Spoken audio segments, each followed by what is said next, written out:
Today I am making creamy spinach Alfredo stuffed cells filled with cheese and baked in a rich homemade Alfredo sauce. Start by preparing the pasta cells and the simple ingredients for this comforting dish. Cook the pasta cells until tender, then set them aside while we prepare the filling.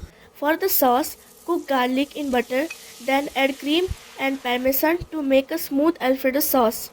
Mix spinach with ricotta, mozzarella, parmesan and seasoning for the creamy filling. Carefully fill each pasta shell with the spinach and cheese mixture.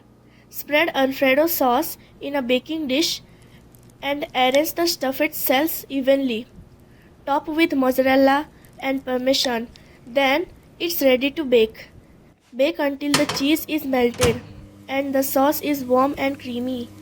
The cells come out creamy, cheesy, and full of flavor. Add some fresh parsley on top and serve while it's warm. A simple, comforting pasta recipe that's perfect for a cozy meal.